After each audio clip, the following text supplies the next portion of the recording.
कहूंगा माँ मैंने ये माटी नहीं खाई है। किसी ने कहा भाई ये तो गजब हो गया, क्या? बोले तुम्हारा तो भगवान भी झूठ बोलता है, हम झूठ बोले तो पाप। क्यों?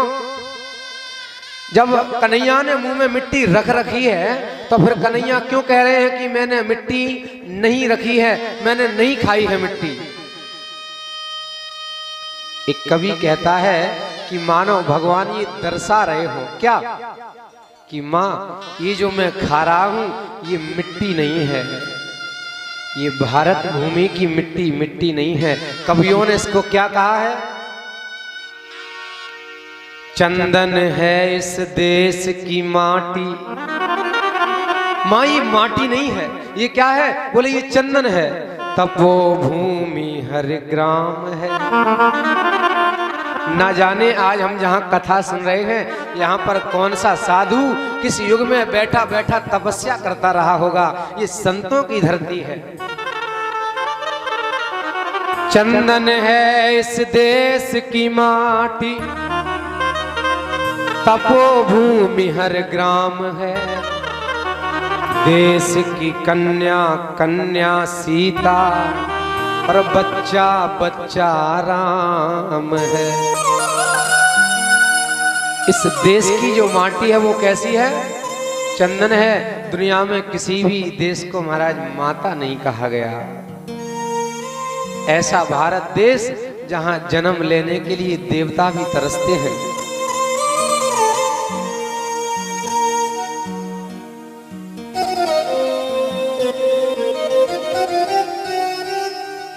इसी भारतवर्ष में ऐसे ऐसे महात्मा हुए हैं जिन महात्माओं ने अपने शरीर को त्याग दिया और देवताओं तक के कष्ट दूर किए। महाराज इस भारत भूमि की कभी कल्पना कोई कर ही नहीं सकता। ये देश ऐसा देश रहा है।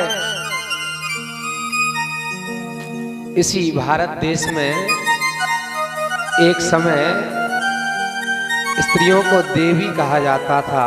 देश की कन्या कन्या सीता, और आज भी कुछ लोग देवी कहते हैं। पर आज भारत की स्थिति ऐसी भयावह हो गई है कि 5-5, 10-10, 12-12 साल की कन्याओं को ये दरिंदे छोड़ते नहीं है। महाराज कैसा देश हो गया है। इस देश में गौरी की पूजा की जाती थी। इस देश में ब्राह्मणों का सम्मान किया जाता था, पूजन किया जाता था। आज ब्राह्मणों का कोई सम्मान नहीं करता। इस देश में छुआछूत नहीं होती थी। इस देश में अब छुआछूत होने लगा है। इस देश में कभी लड़ाई झगड़े दंगे नहीं होते थे। इस देश में अब क्या नहीं होता। इस देश को एक दिन सोने की चिड़िया कहा जाता था। आज के दिन इस देश में कुछ भी नहीं बचा। फिर भी हमें गर्व होता है कि हमें बार बार भारत भूमि में जन्म मिले। प्रभु जन्म तो मिले पर ये भारत जैसा हो गया है ऐसा ना मिले। मैं आपसे सत्य कहता हूं, जब कोई भी कहीं घटना होती है तो आंखों से आंसू आ जाते हैं कि देश कैसा हो गया है। जब कभी अपने महापुरुषों की कहानियां पढ़ते हैं, महाराणा प्रताप महाराज जिन्होंने जीवन भर हार नहीं मानी, घास की रोटियां खा ली।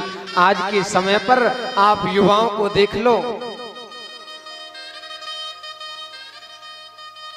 जिस देश के पक्षी भी महाराज स्त्रियों की लाज बचाने के लिए अपनी जान दे देते होंगे। जटायु जी, जटायु जी ये जानते थे कि महाराज हम कभी भी ये रावण से जीतने वाले नहीं हैं। फिर भी जटायु रावण से भिड़ गए। क्यों? इसलिए जब कल को इस भारत देश में अन्य लोग आएंगे, अन्य लोग इन कथाओं को श्रवण करेंगे तो जटायु की भी कथा आएगी। तब उस कथा में लिखा जाएगा कि भारत देश की कन्या को एक लंका का विदेशी राजा ले जा रहा था और जटायु बैठा बैठा देख रहा था। किसी समय पे एक चींटी, वो एक चिड़िया महाराज, कहीं पर आग लग गई होगी, एक चिड़िया चोंच में जल भरती और जल भर के जाके उस घर के ऊपर डाल देती। चोंच में जल भरती, जाके उस घर के ऊपर डाल देती, जल भरती। किसी ने कहा इस चिड़िया से तू पागल हो गई है, तेरी चोंच चोंच जल से क्या घर की अग्नि बुझ जाएगी? उसने कहा अग्नि तो नहीं बुझेगी, ये मैं भी जानती हूं, पर कल को जब इस घर का इतिहास लिखा जाएगा तो इस इतिहास के लिखने वाले लिखेंगे कि सारे लोग तमाशा देख रहे थे, उस समय एक चिड़िया जल भर के डाल रही थी और मेरा नाम अमर हो जाएगा। जब उसकी ये बात और पक्षियों ने सुनी तो और पक्षी भी लग गए, और पक्षियों ने सुनी तो महाराज जितने भी संसार के पक्षी वहां इकट्ठे हो पाए थे उन सब ने अपनी अपनी चोंच में जल भरा और जाके उस घर के ऊपर जल डाला, अग्नि बुझ गई। चिड़िया कहती है कि हमारा नाम जो है वो आग बुझाने वालों में लिखा जाएगा, हमारा नाम तमाशा देखने वालों में नहीं लिखा जाएगा। और गरुड़ जी भी, वो जटायु जी भी यही कहते हैं महाराज कि ये जितने भी लोग देख रहे होंगे सीता जी को, इनका तो पता नहीं, पर जटायु का चरित्र कहीं ऐसा ना लिखा जाए कि विदेश का कोई राजा अपनी देश की कन्या को ले जा रहा था तो ये जटायु देखता रह गया, मैं जीतूंगा तो नहीं पर मैं अपनी देश की कन्या को अपने जीते जी विदेश में जाने नहीं दूंगा। एक समय ये भारत की मर्यादा थी महाराज, और आज के समय पे पड़ोसी की भी कन्या को लोग नहीं छोड़ते महाराज। कैसी भयावह स्थिति आ गई है भारत देश की, कहना तो नहीं चाहिए, पर पड़ोसी की कन्या जो महाराज आज दिन तक राखी बांधती रही, उसके पैर छूते रहे, आज थोड़े समझदार क्या हो गए, आज थोड़े पढ़ लिख क्या गए, आज थोड़ी बढ़िया कटिंग क्या कटवा ली, आज थोड़े अच्छे कपड़े क्या पहन लिए, उस कन्या के पैर छूने बंद कर दिए महाराज। ऐसा देश हो गया है ये।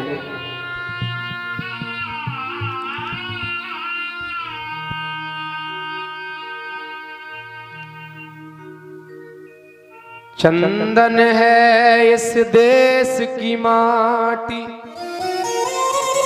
तपोभूमि हर ग्राम है, देश की कन्या कन्या सीता, बच्चा बच्चा राम है। भैया आप लोग राम बन जाओ, और देवियों आप अब सीता मत बनना। अगर आप सीता बन गई तो ये सीता जी को लोगों ने नहीं छोड़ा तो आपको कौन छोड़ेगा। आप अब सीता मत बनना, आप तो झांसी की रानी बन जाना। आप लोग राम ठीक हो पर आप लोग सीता ठीक नहीं हो, आप लोग तो झांसी की रानी बन जाना। कभी अपने आप को कमजोर मत समझना, कभी किसी के भरोसे मत रहना। अपने आप को ये रील पे जितने घंटों आप लोग ये वीडियो बनाती हो ना नाचने गाने में, इससे अच्छा है थोड़ा बहुत अपने शस्त्रों का और शास्त्रों का अध्ययन करो। केवल लड़के ही जिम नहीं जा सकते, केवल लड़के ही महाराज सेना में नहीं जा सकते, ये कन्याएं भी सेना में जा सकती हैं, ये कन्याएं भी आत्मरक्षा कर सकती हैं। मानो झांसी की रानी कलयुग में यही दर्शाने के लिए आई होगी। अपने आप को इतना मजबूत बना लेना कि कोई पापी तुम्हें छूने ना पाए। कोई पापी जब तुम्हारे पास आए तो तुम्हारे हाथ में तलवार हो और तुम तलवार से उस पापी का हाथ काट दो। ये रील पे वीडियो बनाने से कुछ नहीं होगा महाराज। झांसी की रानी क्या रील पे वीडियो बनाती थी महाराज? जो इतनी फेमस है, लोग आज भी उसका नाम ले रहे हैं, वो वीडियो बनाने से फेमस नहीं हुई थी भैया, वो आत्मरक्षा करने से फेमस हुई थी। अगर आपको आत्मरक्षा ही करना ना आया बहनों तो आपकी ये रील सब धरी की धरी रह जाएंगी। ये जो आज आप लोग वीडियो बना रहे हैं, कल को आपको बच्चे देखेंगे तो क्या शिक्षा लेंगे। अच्छा, जब आज के समय ऐसी दशा है महाराज, मुझे क्षमा करना देवियों, आज के समय पे अगर ये दशा है तो कल के समय पे क्या दशा होगी। हम और आप ये आखिरी पीढ़ी ऐसी है महाराज जिनकी माताओं का फेसबुक पे कोई अकाउंट नहीं है, जिनकी माताओं का महाराज इंस्टा पे कोई अकाउंट नहीं है, जिनकी माताओं का यूट्यूब पे कोई चैनल नहीं है महाराज, ट्विटर पे इनकी कोई आईडी नहीं बनी है। ये आखिरी हम लोग पीढ़ी रह गए हैं।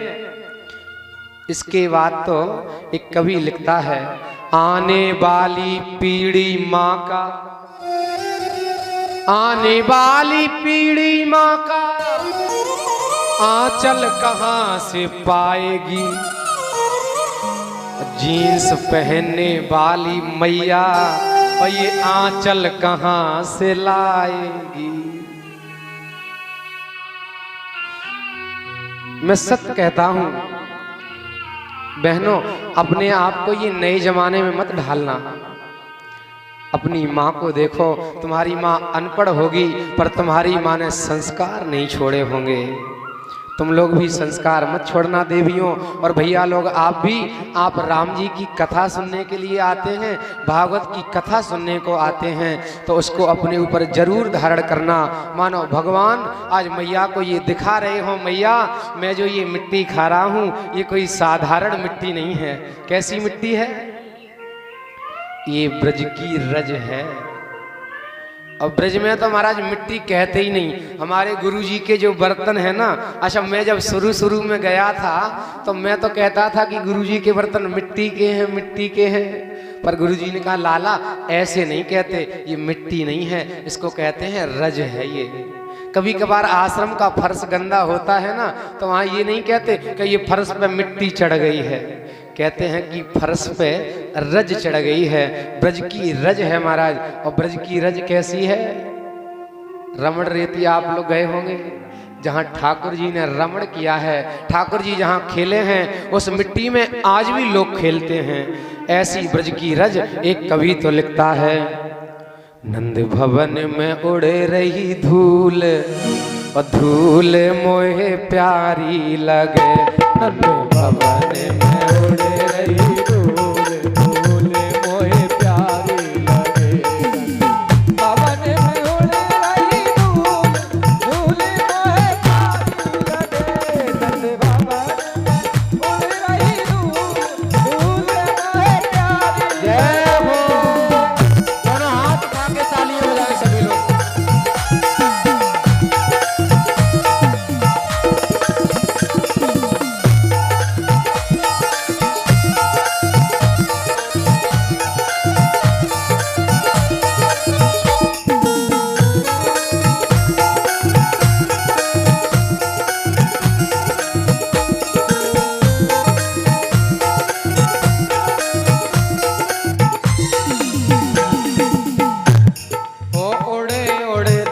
मेरे नैनन पे आवे, उड़े उड़े धूल मेरे नैनन पे आवे। आज देखो भगवान कन्हैया की कथा में बीच बीच में कभी इच्छा बन जाए तो झूम भी लेना। ओ उड़े उड़े धूल मेरे नैनन पे आवे, उड़े उड़े धूल मेरे नैनन पे आवे। नैनों में जब धूल आई तो ये धूल महाराज निकाली नहीं गई। मैंने दर्शन किए भरपूर, धूल मोहे प्यारी लगे। नंदे भवन में उड़ रही धूल, धूल मोहे प्यारी लगे। नंदे भवन में उड़ रही धूल, धूल मोहे प्यारी लगे। बोले कन्हैया लाल की जय हो।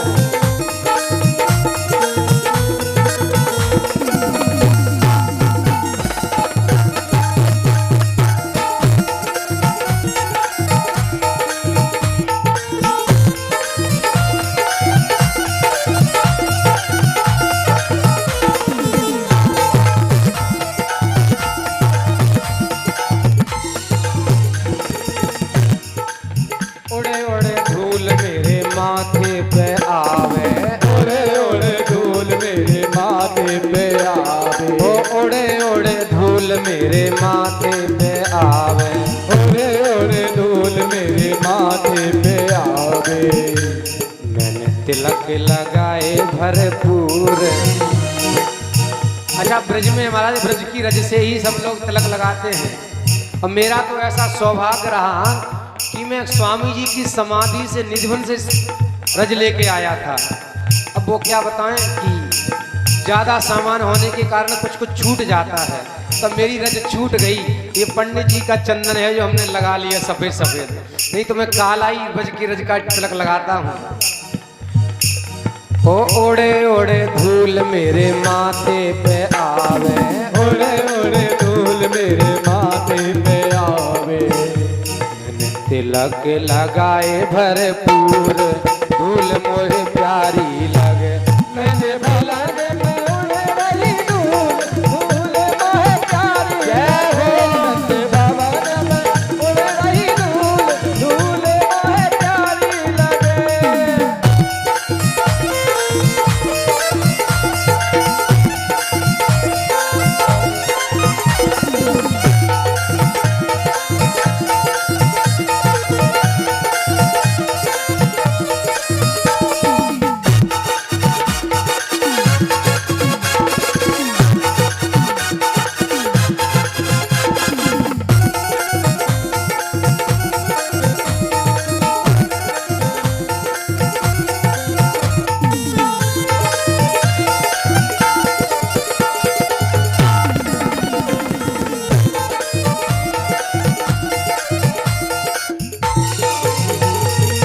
ओड़े ओड़े धूल मेरे जिह्वा पे आवे, ओड़े ओड़े धूल मेरी जिह्वा पे आवे। ओ ओड़े ओड़े धूल मेरी जिह्वा पे आवे।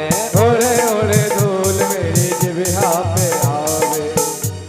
मैंने स्वाद लए भरपूर। अभी कथा पूरी होगी तो बताएंगे। हमारे ब्रज में मिट्टी भी खाई जाती है। कभी आप लोग कोई ब्रह्मांड घाट पे गए हैं? वहां पे मिट्टी भी खाने के लिए पेड़ मिलते मिट्टी के। मैंने स्वाद लए भरपूर, धूल मोहे प्यारी लगे। स्वाद लए धूल मोहे प्यारी लगे। भवन में उड़ रही धूल, धूल मोहे प्यारी लगे।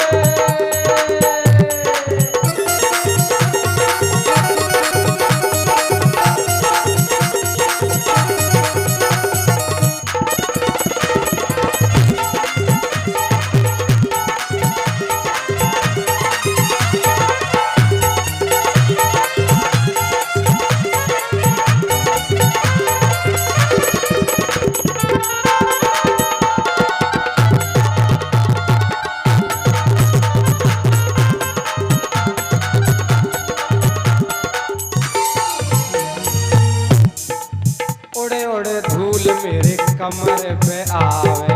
ओड़े ओड़े धूल मेरे कमर पे आवे। ओड़े ओड़े धूल मेरे कमर पे आवे। ओड़े ओड़े धूल मेरे कमर पे आवे। क्या करें भैया, आप लोगों को इतनी शर्म ही लगती है। मैंने ठुमका मैंने ठुमका मैंने ठुमका लगाए भरपूर, धूल मोहे प्यारी लगे। मैंने ठुमका लगाए भरपूर, धूल मोहे प्यारी लगे। नंद भवन में उड़े रही धूल, धूल मोहे प्यारी लगे।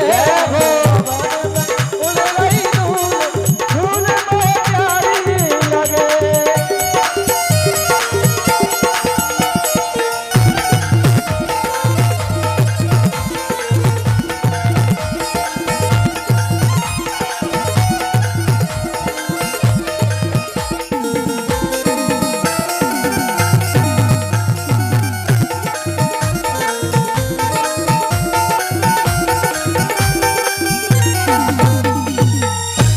बोले वृंदावन बिहारी लाल की जय हो। आज महाराज मैया ने कन्हैया से कहा, कन्हैया मुंह खोल। तो कन्हैया कहते हैं, मैया मैंने माटी नहीं खाई। मैंने क्या खाई है? बोले ब्रज की रज खाई है। मैया ने कहा मुंह खोल। मैया जब कहती है मुंह खोलने को, तो भगवान कहते हैं, माता अगर विश्वास नहीं हो रहा है, समक्षम पश्चिमे मुखम, तू मेरे मुंह में आके देख ले। मैया ने कहा खोल। कन्हैया ने मुंह खोला और मैया मुंह में देखने लगी।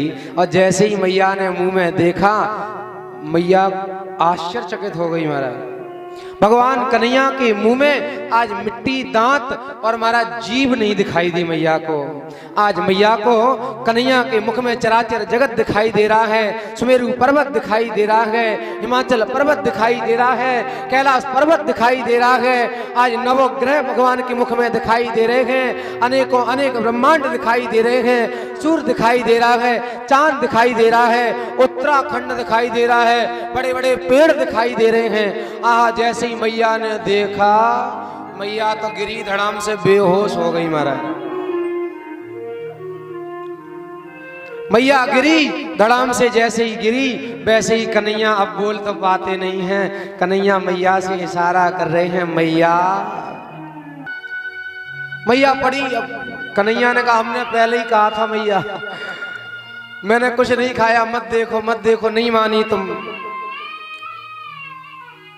मैया जैसे तैसे आधे घंटे में उठी महाराज। और मैया जब आधे घंटे में उठी तो मैया को कुछ याद ही नहीं है। मैया ने कहा, कन्हैया क्या हो रहा था? बोले मैया तुम मेरे मुंह में देख रही थी। मैया ने कहा, हाँ आ गया याद, मैं तेरे मुंह में देख रही थी और तेरे मुंह में मुझे गेंदें सी दिखाई दे रही थी, बड़े बड़े वृक्ष, नदियां, तेरे मुंह में बड़े बड़े पर्वत। भगवान ने कहा, मैया बस अब तेरी 85 वर्ष पे तो तूने मुझको जन्म ही दियो है, और 2 साल को मैं और हो गया, सब 87 वर्ष की तू है गई। अब 87 वर्ष पे तेरी आंखें खराब है गई हैं। चली जा पागल बाबा के पास, मायावती हॉस्पिटल में दिखाया, तेरे आंखों में मोतियाबिंद है गए मैया।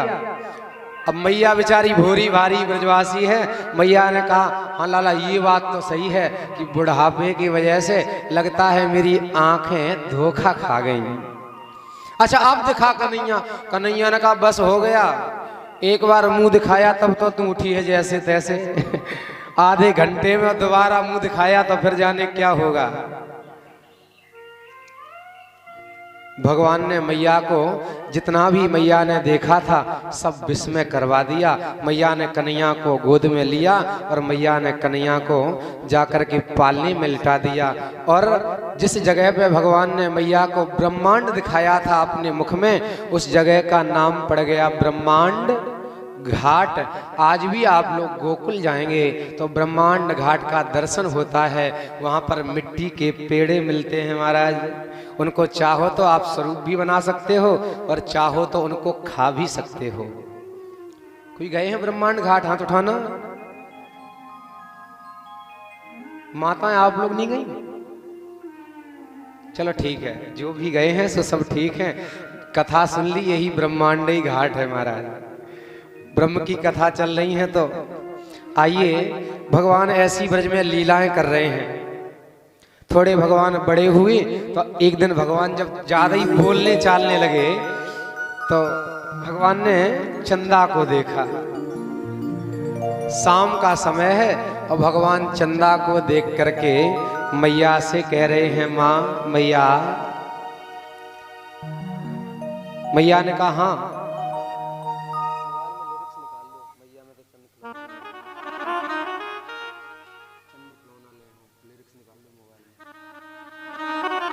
मैया मुझे ये चंद्रमा खिलौना चाहिए। मैया ने कहा, लाला चंद्रमा का खिलौना नहीं मिलता है। तो